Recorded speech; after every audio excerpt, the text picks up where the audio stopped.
तपाईं यतिखेर हेर्दै हुनुहुन्छ त्रिशुली खबर टिभी। 24 घण्टा ताजा खबरको लागि हाम्रो च्यानललाई सब्स्क्राइब गर्नुहोला, नजिक रहेको बेल आइकनलाई दबाई हामीसँग जोडिनुहोला। प्रचण्ड र माधव कुमार नेपाललाई नेकपा एमाले प्रधानमन्त्रीको अफर गरेको छैन। छविलाल विश्वकर्मा। काठमाडौँका मेयर बालेन्द्र शाह आज शनिबार पनि सिसडोलमा। नेपाली कांग्रेसप्रति तितो पोखिरहेका प्रचण्डलाई खुमलटार पुगेर भेटे गृहमन्त्री बालकृष्ण खाँडले। निर्वाचन समीक्षा गर्न नेकपा एकीकृत समाजवादीको सचिवालय बैठक सुरु। माओवादी अध्यक्ष प्रचण्ड र गृहमन्त्री बालकृष्ण खाँडबीच यस्तो सहमति। निजगढ विमानस्थल निर्माण कोरे रोकेर न्यायपालिकाले कार्यपालिकामाथि हस्तक्षेप गरेको मन्त्री प्रेम आलेको भनाई। विश्वकर्माको दाबी सत्तारूढ गठबन्धन सङ्घ र प्रदेशको निर्वाचनसम्म टिक्दैन। काठमाडौँका मेयर बालेन्द्र शाह सिसडोलमा।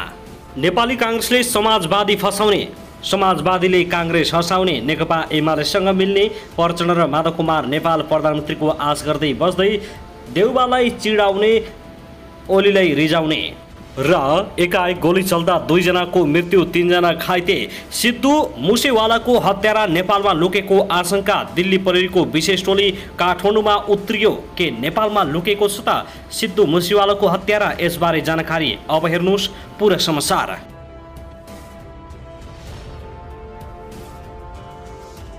दर्शक महानुभाव नमस्कार, तपाईलाई हार्दिक स्वागत छ हाम्रो च्यानल त्रिशुली खबर टिभीमा। यदि हाम्रो च्यानललाई अहिलेसम्म सब्स्क्राइब गर्नुभएको छैन भने सब्स्क्राइब गरी नजिक रहेको बेल आइकनलाई दबाई हामीसँग जोडिनुहोला। दर्शकहरू, फेरि पनि हामी तपाईहरुमाझ निकै महत्त्वपूर्ण खबरका साथ उपस्थित भइसकेका छौं। यो भिडियोलाई अन्तिमसम्म हेरी हाम्रो साथ दिनुहोला।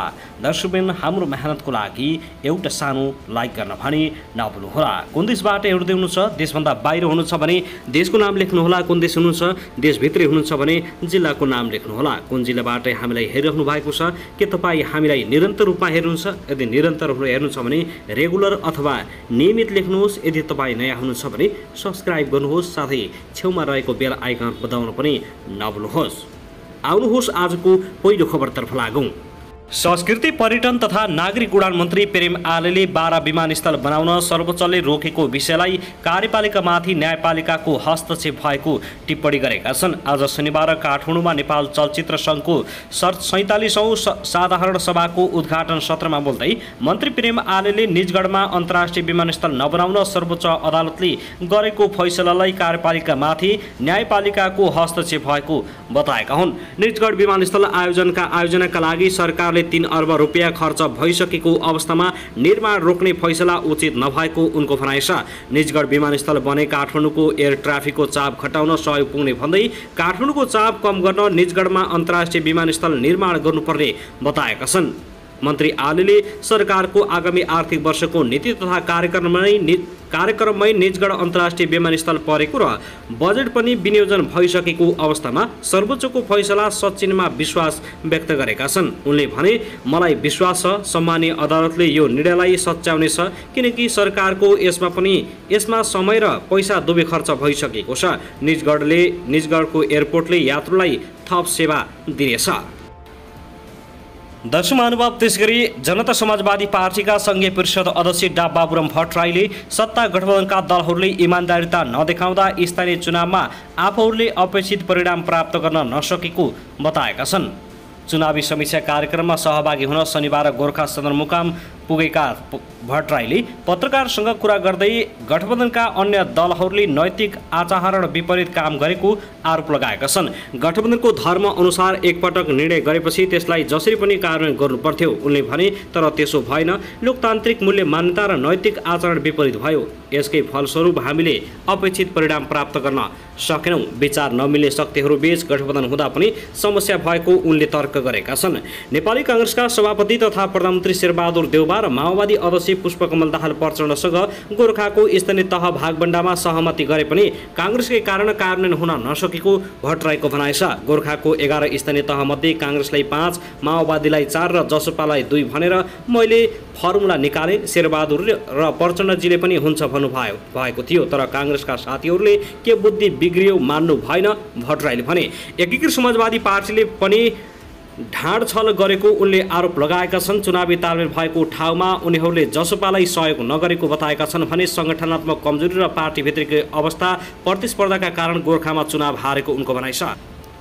दर्शक महानुभाव, त्यसगरी यता भने प्रधानमन्त्री एवं नेपाली काङ्ग्रेसका सभापति शेरबहादुर देउवा र लोकतान्त्रिक समाजवादी पार्टीका अध्यक्ष महन्त ठाकुर बीच भेटवार्ता भएको छ। शनिबार दिउँसो पार्टीको केन्द्रीय कार्यकारिणी समितिको बैठक सकिए लगतै अध्यक्ष महन्त ठाकुर प्रधानमन्त्री देउवालाई भेट्न प्रधानमन्त्री निवास बालोटार पुगेका हुन्। दुई नेताबीच सङ्घ र प्रदेशको आगामी निर्वाचनमा कसरी जाने भन्ने बारेमा छलफल केन्द्रित हुने लोकतान्त्रिक समाजवादी पार्टीका केन्द्रीय कार्यकारिणी सदस्य केशव झाले जानकारी दिएका छन्। प्रधानमन्त्री देउवा र पार्टी अध्यक्षबीच आगामी चुनावमा गठबन्धन गर्ने विषयमा छलफल हुन्छ नै उनले भने। लोकतान्त्रिक समाजवादी पार्टीको केन्द्रीय कार्यकारिणी समितिको बैठक आइतबार बिहान 11 बजे पनि बोलाइएको छ। बिजुली बजार स्थित पार्टीको केन्द्रीय कार्यालयमा बस्ने बैठकमा स्थानीय तहको निर्वाचनको समीक्षा गरी आगामी सङ्घ र प्रदेशको निर्वाचनको आन्तरिक तयारीको बारेमा विस्तृत छलफल हुने केन्द्रीय कार्यकारिणी सदस्य केशव झाले बताएका हुन्। दर्शक महानुभाव, त्यसगरी गृहमन्त्री बालकृष्ण खाँडले नेकपा माओवादी केन्द्रका अध्यक्ष पुष्पकमल दाहाल प्रचण्डसँग भेट गरेका छन्। गृहमन्त्री खाँड पूर्व प्रधानमन्त्री समेत रहेका माओवादी केन्द्रका अध्यक्ष प्रचण्डलाई भेट्न शनिबार ललितपुरको खुमलटार स्थित प्रचण्ड निवास पुगेका थिए। प्रचण्डसँगको भेटका क्रममा गृहमन्त्री बालकृष्ण खाँडले स्थानीय तह निर्वाचनको समीक्षा र सत्तारूढ दलहरूको गठबन्धनको निरन्तरताबारे छलफल रहेको बताइएको छ। यससँगै सँगै संसदमा पेश भएको आर्थिक बजेट सरकारले संसदमा पेश गर्न लागेको विभिन्न विधेयकबारे छलफल भएको मन्त्री खाँडको सचिवालयले जानकारी दिएको छ। सरकारले प्रतिनिधि सभाको जारी अधिवेशनमा राजनीतिक दलहरूबीचको सहमतिमा नागरिकता विधेयक पेश गर्ने तयारी गरिरहेको भन्दै मन्त्री खाँडले प्रचण्डसँग परामर्श गरेका थिए। यसअघि प्रचण्डले एक सार्वजनिक कार्यक्रममा काङ्ग्रेसप्रति औला उठाउँदै काङ्ग्रेसले अहङ्कार देखाए ठेगान लगाइदिने अभिव्यक्ति दिएका थिए। उनले आफूले एमाले अध्यक्ष केपी शर्मा ओलीले प्रधानमन्त्री बन्न अफर गरेको समेत बताएका छन्। प्रचण्डको उक्त अभिव्यक्तिपछि वाम एकताको कुरा चर्चामा आएको हो, तर नेकपा एमालेका नेताहरूले भने एमाले कसैलाई पनि प्रधानमन्त्रीको अफर नगरेको स्पष्टीकरण दिएको छ। दर्शक महानुभाव, त्यसगरी निर्वाचन आयोगले प्रतिनिधि सभा तथा प्रदेश सभाको निर्वाचनको मिति सरकार समक्ष सिफारिस गर्न गृह कार्य अगाडि बढाएको छ। निर्वाचन आयोगले स्थानीय तहको निर्वाचन सकिए लगतै प्रतिनिधि सभा र प्रदेश सभाको निर्वाचनको मिति सिफारिस गर्न आन्तरिक तयारी सुरु गरेको हो।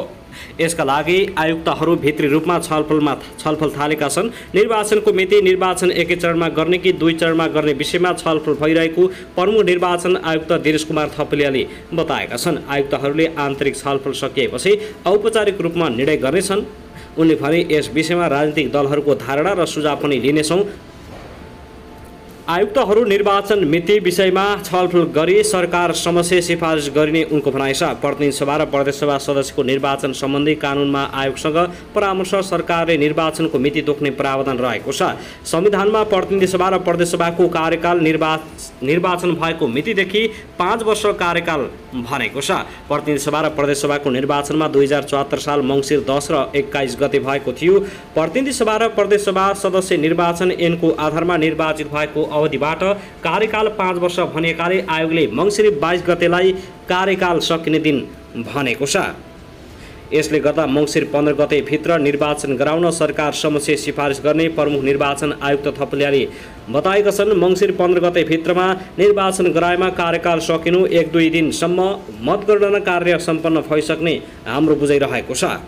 आयोगले प्रतिनिधि सभा र प्रदेश सभा निर्वाचन 2 चरणमा गर्ने गरी तयारी अगाडि बढाएको छ। 10 मङ्सिरभित्रै निर्वाचन सम्पन्न गर्ने गरी कार्तिक अन्तिममा एउटा मिति र मङ्सिर पहिलो साता अर्को मितिमा निर्वाचन गर्न सकिने आयोगको भनाइ छ। आयोगले 15 मङ्सिर उता हिमाली तथा पहाडी जिल्लामा निर्वाचन गर्न सम्भव नहुने भएकाले 10 मङ्सिर अघि नै निर्वाचन गर्न सकिने गरी सरकारलाई सुझाव दिएको छ। राजनीतिक दलहरूले पनि प्रतिनिधि सभा र प्रदेश सभा निर्वाचनका विषयमा अनौपचारिक संवाद बढाएका छन्। स्थानीय तह निर्वाचन सकिए लगतै सत्तारूढ दलदेखि प्रतिपक्षमा रहेका दलसम्म प्रतिनिधि सभा र प्रदेश सभा निर्वाचनका लागि तयार भएका हुन्। सत्तारूढ गठबन्धन आबद्ध दलबीच त चुनावी तिथिमितिबारे छलफल झनै तीव्र बन्दै गएको छ। प्रधानमन्त्रीको सरकारी निवास बालोटारमा गत मङ्गलबार बसेको गठबन्धनको बैठकमा कार्तिक अन्तिम वा मङ्सिर 10 भित्र निर्वाचन सम्पन्न गर्ने विषयमा छलफल भएको थियो।